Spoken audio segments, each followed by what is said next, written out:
The receptionist finally looked up. "You're here for the engineering position?" she asked, her tone clipped, polite in the way people are when they don't expect much from you. Maya nodded, forcing a small smile. "Second floor. Conference room B." As Maya stepped into the elevator, her heart pounded against her ribs like it was trying to escape. She whispered to herself, "You've earned this shot. Don't let them see fear." But when the elevator doors opened, laughter floated down the hallway. A group of men stood outside the glass-walled meeting room, talking casually. She recognized one of them, the CEO, Richard Hale, a man whose innovations were studied in every tech journal. He was tall, sharp-featured, the kind of presence that made rooms rearrange themselves. When he saw Maya enter, his brow lifted almost imperceptibly. "Ah, our next candidate." Inside the room, the light was brutal, white and revealing. Maya sat, facing 5 people in suits. Questions began instantly, fast and cutting. "Where did you study again? Not an Ivy, right? Any experience leading a real team?" Each question felt less like curiosity and more like doubt wearing a polite smile. Maya tried to steady her breathing. "I've led small prototype teams," she said softly.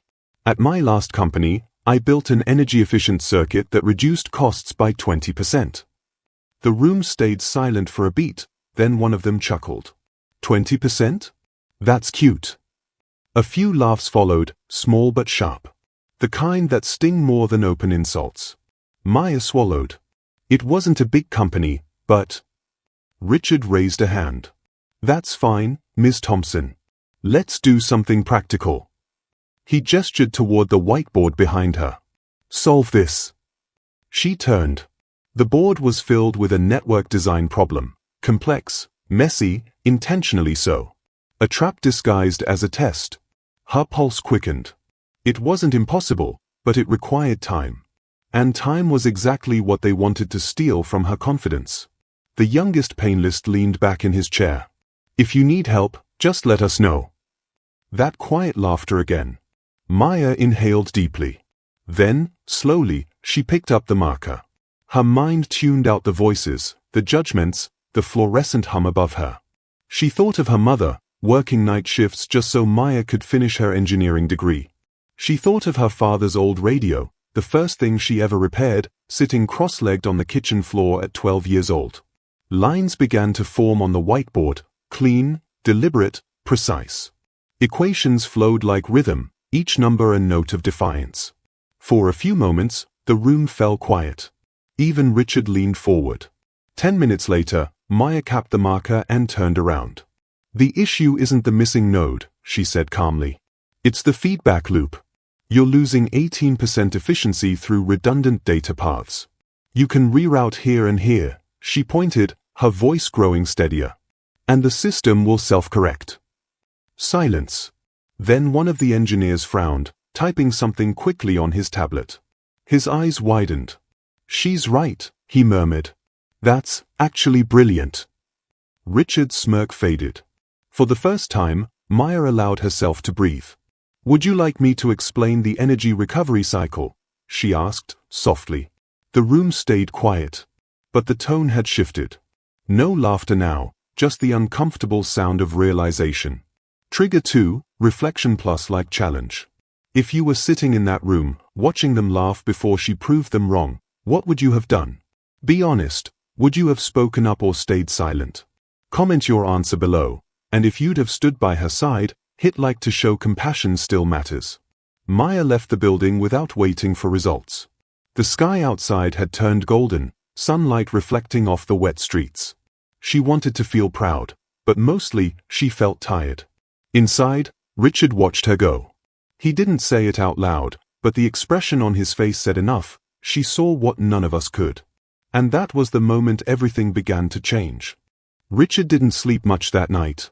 The rain had returned, tapping against his office window like a reminder.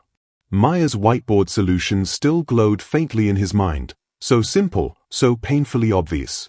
He had a team of 30 engineers, yet not one had spotted that loop error in 3 months. The next morning, he called an emergency meeting. His tone was sharp, the kind that made people straighten in their chairs. Pull the system logs, he ordered.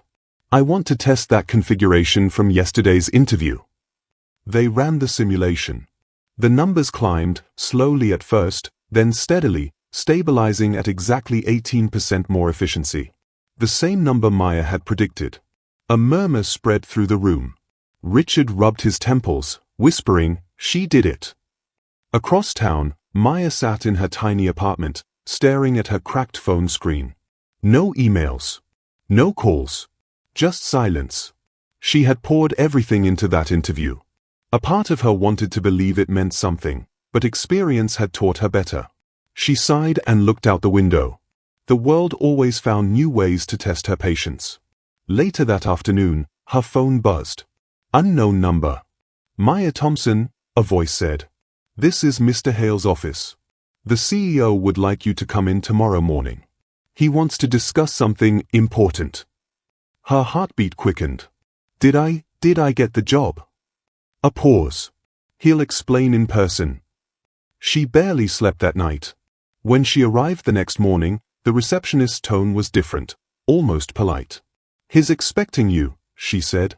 Maya walked down the same hall, but this time, the fluorescent lights didn't seem so cruel. Richard stood by the glass window, hands in pockets, looking out over the city. Miss Thompson, he said, turning around. You made quite an impression yesterday. I just did what you asked, she replied quietly. He smiled slightly. That's exactly what impressed me. You solved a problem my team couldn't fix in weeks. How did you even see it? Maya hesitated. Because I've spent most of my career being told what can't be done. You learn to look closer when people stop believing in you. Something softened in his eyes. We could use someone like you here. Her breath caught. You mean? I'm offering you a position. Not the one you applied for. A better one. She blinked, stunned. Thank you, sir. Truly. He nodded. Just remember, what you did yesterday, don't lose that fire. This company needs people who don't wait for permission to think. Maya left his office in a daze, her heart pounding with disbelief. For the first time in years, the future didn't feel like a closed door. That evening, she called her mother. Mama, she whispered, voice shaking. I got it. I really got it. Her mother's laughter through the phone was soft and full of pride. I told you, baby. The world can ignore you for a while, but not forever. Maya smiled, tears spilling freely. It's finally happening. Outside, the city lights shimmered like tiny promises waiting to be kept. She stood by the window, whispering to herself, one step at a time. Trigger 3, relatability. Have you ever had someone believe in you right when you were about to give up? Write yes in the comments and tell me who it was. Maybe gratitude can travel further than we think. Weeks passed, and Maya quickly became one of the company's most valuable engineers. Her quiet confidence started to draw attention, not just for her talent, but for her empathy. She listened before she spoke, noticed what others missed, and built bridges in a place full of walls. But not everyone liked seeing her rise. In whispered corners and half-hearted smiles, jealousy began to bloom.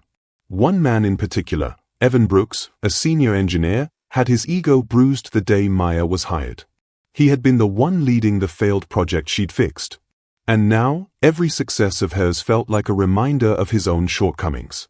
During meetings, he'd interrupt her mid-sentence. Actually, that's not how our system works, he'd say, before repeating her idea in different words 5 minutes later. Maya tried to stay calm.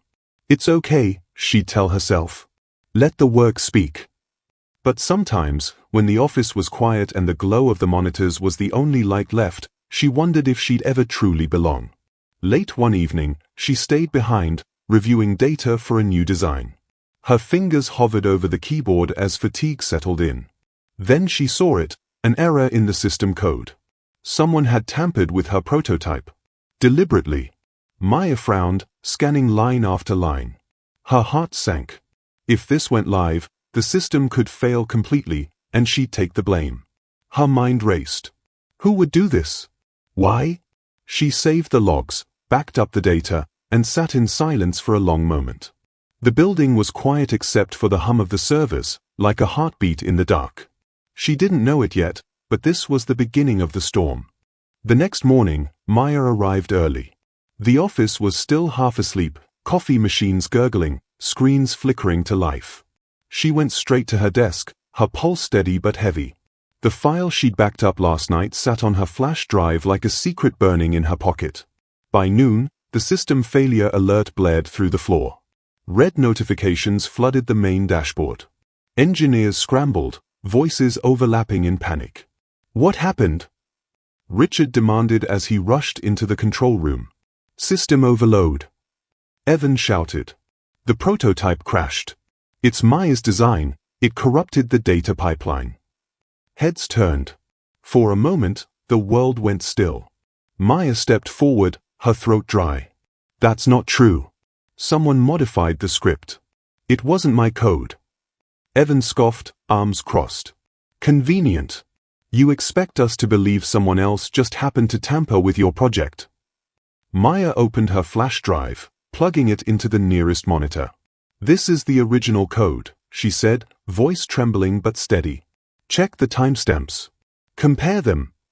The room filled with quiet tension as lines of data scrolled across the screen. Then, one of the analysts frowned. "She's right. The logs show unauthorized edits from another account, timestamped 2:14 a.m. Evan's smirk faltered. Richard's eyes darkened. "Whose account?"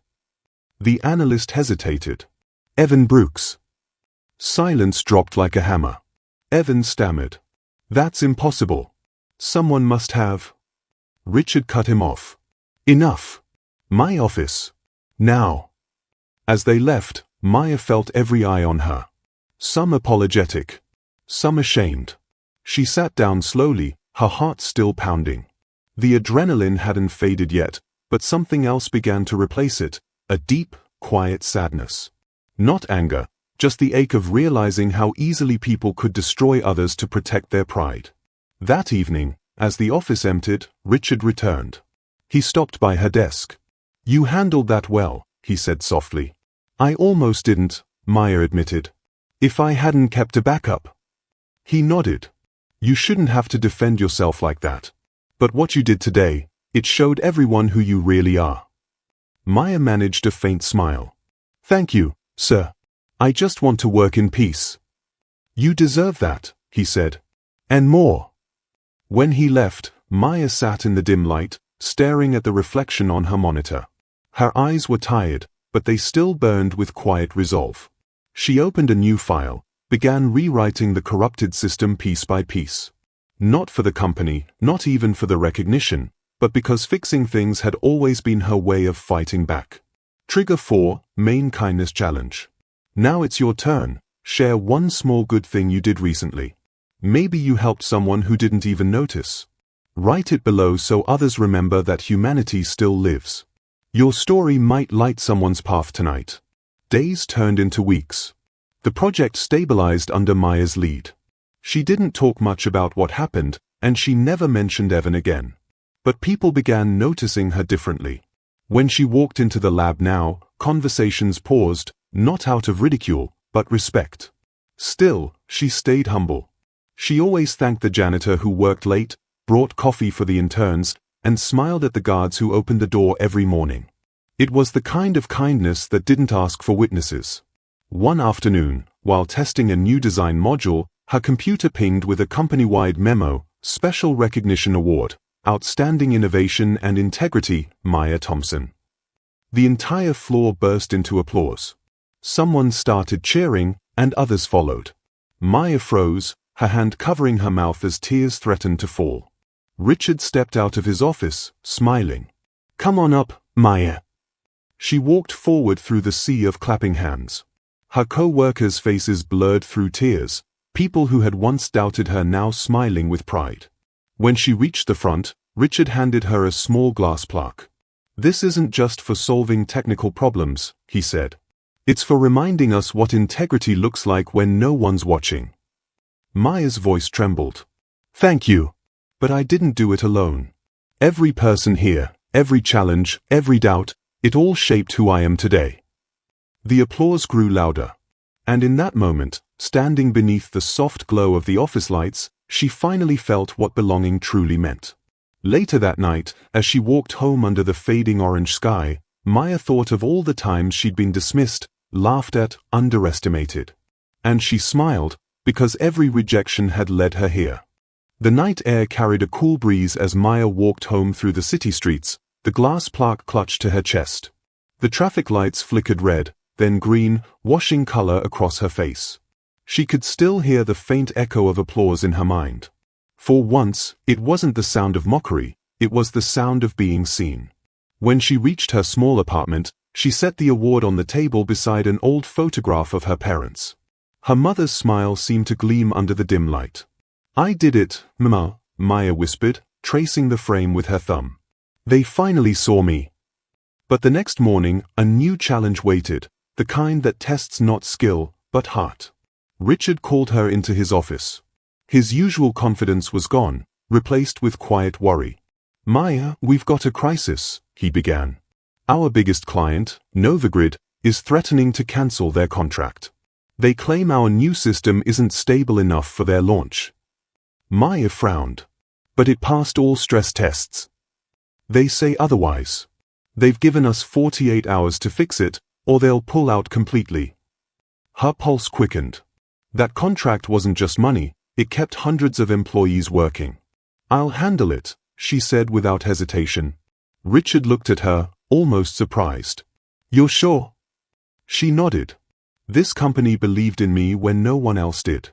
I won't let it fall apart now." For the next 2 days, Maya barely left her desk. Her eyes burned from the glow of the monitors, her hands stiff from constant typing.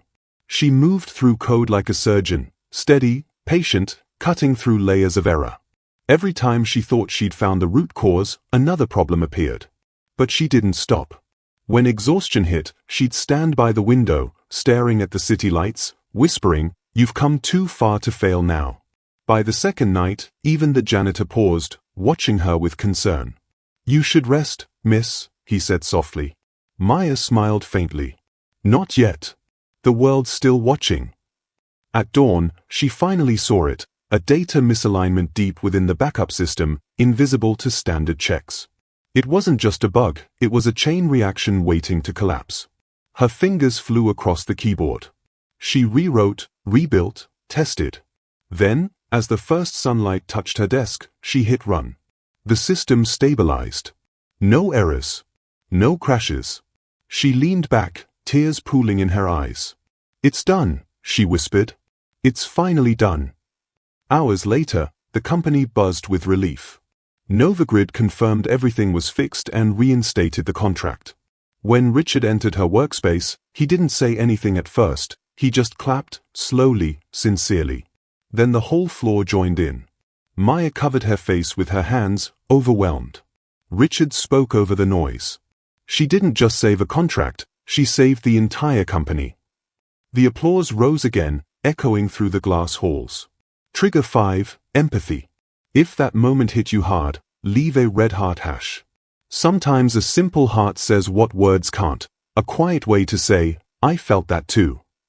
That evening, Maya stood on the rooftop terrace, looking over the glowing skyline. The city hummed below her, alive and endless. For the first time, she felt peace, not the kind that comes from success, but from surviving everything meant to break you. Richard joined her quietly, holding 2 cups of coffee. "You know," he said, "when I first met you, I underestimated you. That was my mistake." She looked at him, smiling. "You weren't the only one." He chuckled softly. "You've changed the way this company thinks. You've changed me." They stood in silence for a moment, the wind lifting her hair. Then Richard said, almost hesitantly, "Maya, what drives you? Even when things get ugly, you never stop." She thought for a moment. "Because someone once told me that strength isn't about never falling. It's about standing up every time they think you won't." Richard nodded slowly, taking in her words. "Then I hope the world learns that from you." The night deepened. Somewhere in the distance, thunder murmured, a reminder that storms never stop coming, but neither does sunrise. Maya closed her eyes, breathing deeply. For the first time, she didn't fear tomorrow. The next morning arrived with the smell of rain again, soft, silver streaks sliding down the windows as the office buzzed with quiet admiration. Maya had become more than just an employee, she was a symbol of what the company wanted to be. People greeted her with genuine smiles now, not cautious glances. The same hallways that once whispered doubt now carried the echo of respect. But success, as Maya learned, comes with its own kind of loneliness. When everyone sees you as strong, they forget you can still be tired. She arrived early, as always, sipping her coffee and staring at the skyline. Her desk had fresh flowers, left anonymously, and a small note, "Thank you for not giving up." It made her smile. That smile didn't last long. Around noon, she received an email marked urgent from HR. Her stomach tightened as she opened it. Due to restructuring, several positions will be re-evaluated, including your department leadership role. Please meet with Mr. Hale at 3 p.m. Her mind spun. Restructuring? She had just saved the company. What did this mean? At 3 o'clock sharp, she knocked on Richard's door. He looked up, his face unreadable. "Maya," he began carefully, "you've done incredible work here. But corporate has decided to merge departments. They want someone with senior experience to lead the new division." Her heart sank. "You mean I'm being replaced?" "Not exactly replaced," he said softly. "Reassigned. They're offering you a different role." "A demotion," she cut in, voice trembling. "After everything?" He sighed. "I fought for you. Believe me, I did. But the board wants it this way." For a moment, the room blurred. All the late nights, the sacrifices, the faith, it all felt small under the weight of politics.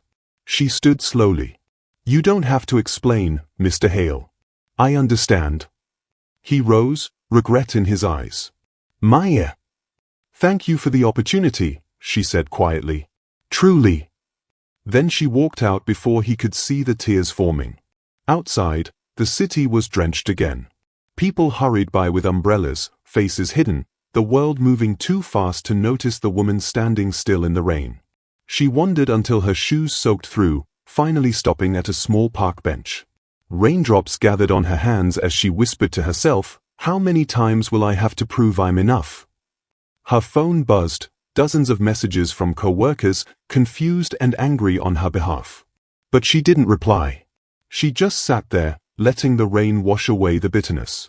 By nightfall, she returned home and found the plaque still shining faintly under the lamp. She ran her fingers over the engraved words, "Integrity and Innovation." A bitter laugh escaped her lips. Integrity doesn't always win, does it?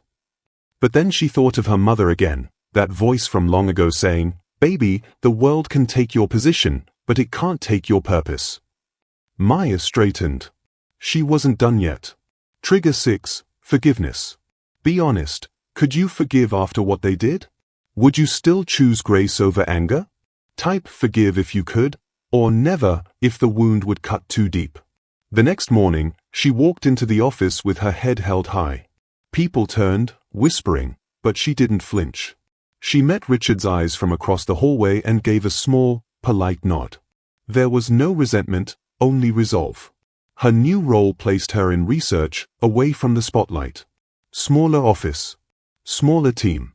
But as the days went on, something began to grow there, something freer, more authentic. Without board pressure or public attention, Maya's team started experimenting boldly. They built quietly, sharing ideas late into the evening, driven not by recognition but passion. And in that small corner of the company, innovation blossomed again, purer this time, rooted in heart instead of hierarchy. Richard visited one evening, curious. When he saw the prototype glowing on the screen, his jaw dropped. "You built this?" Maya nodded. "We all did. Together." He stared at her, then laughed softly. "You never stop, do you?" She smiled faintly. "The world doesn't get to decide when I'm done." Richard stood in silence for a moment, the hum of the servers filling the space between them. The glow from the monitors cast a soft light across Maya's face, highlighting the quiet determination in her eyes.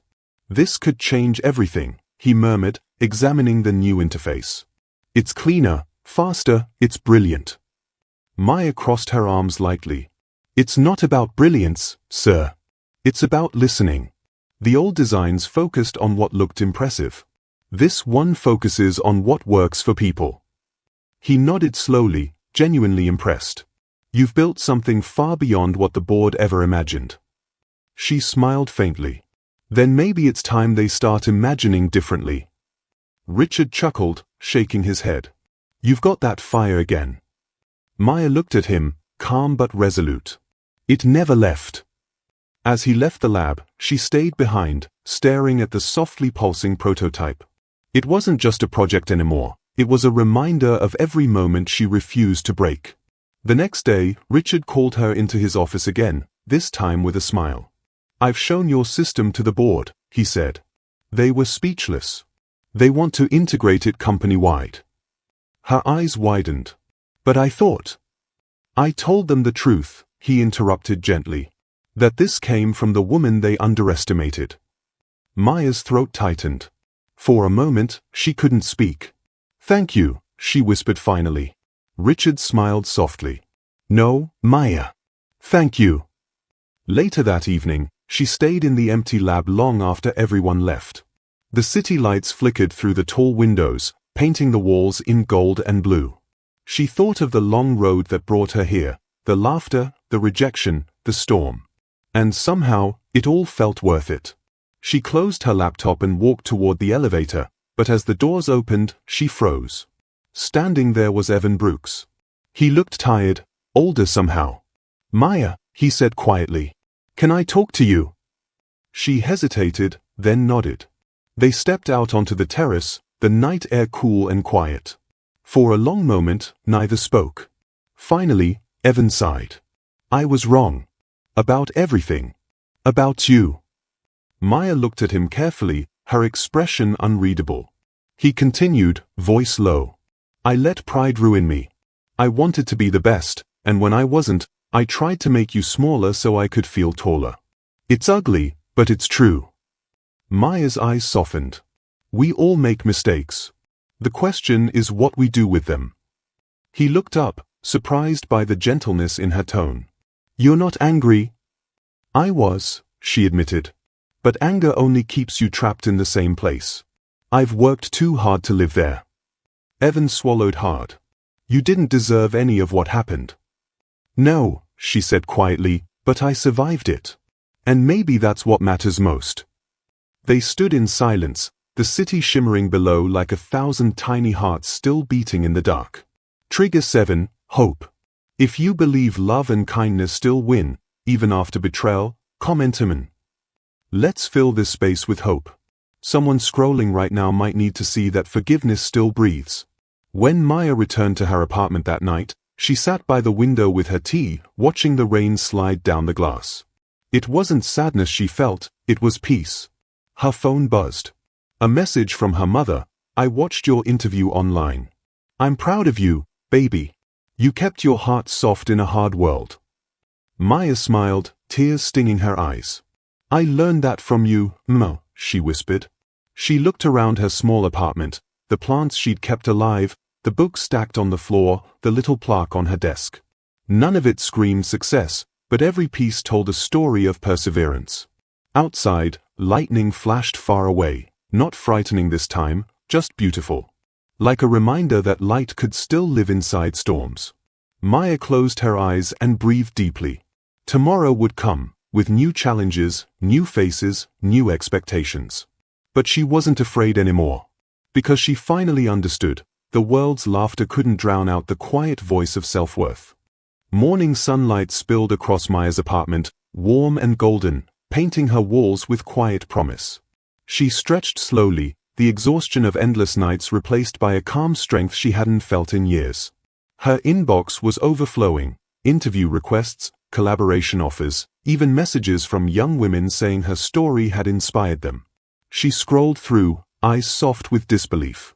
Somewhere out there, people were seeing her, not as a candidate, not as a competitor, but as a creator who dared to rise. At the office, everything felt different. People smiled when she passed. Conversations quieted when she entered, not from fear, but from respect.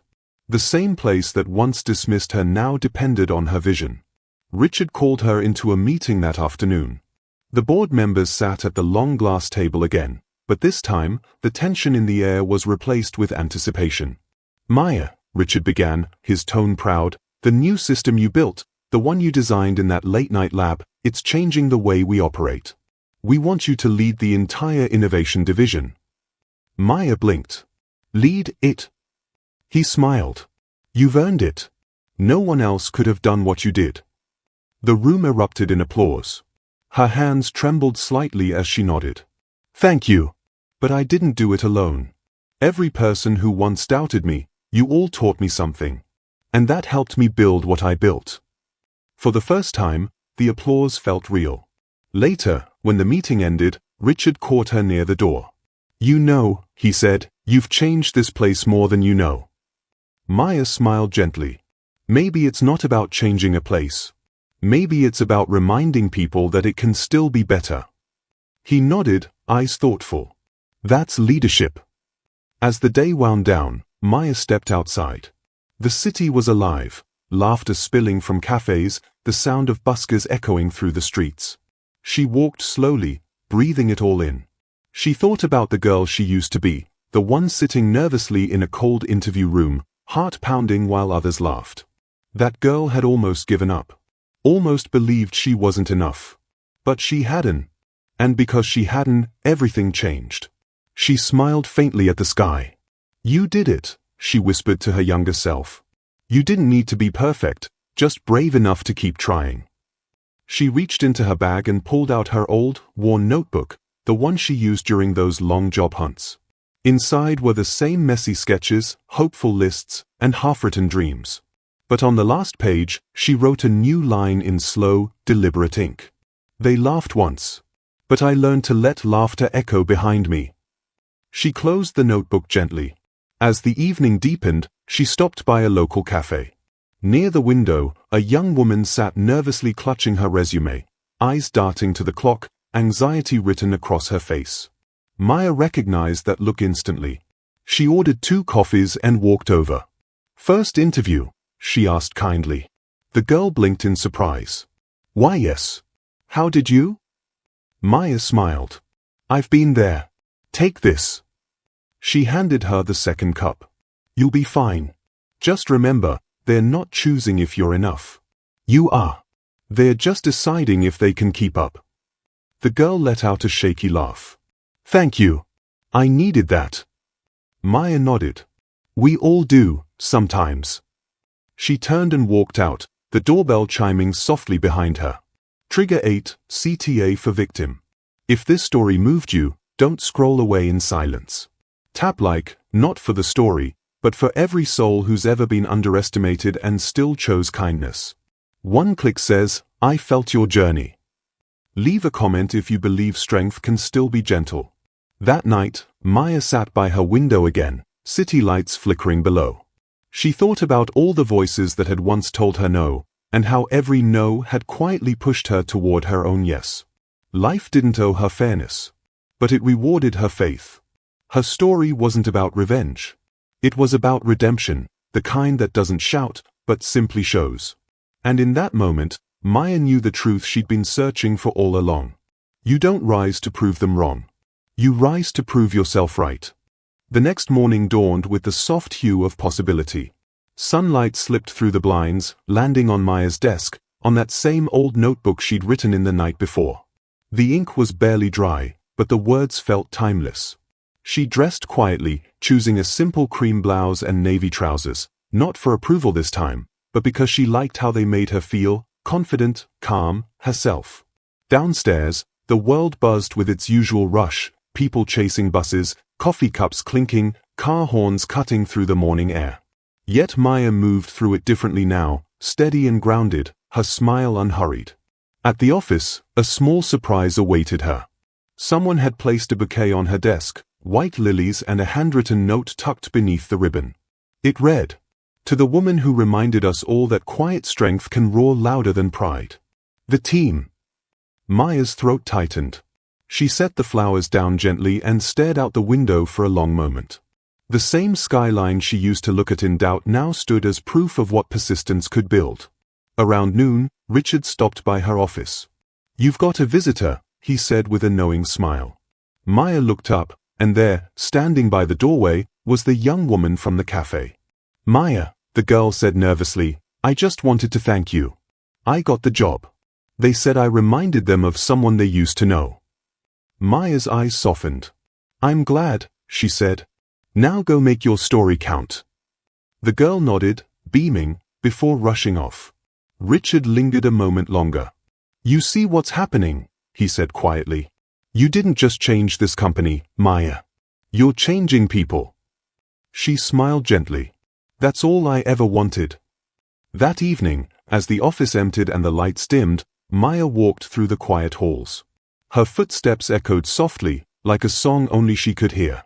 Every room held a memory, of struggle, of laughter, of small victories no one else had noticed. When she reached the exit, she paused and looked back one last time.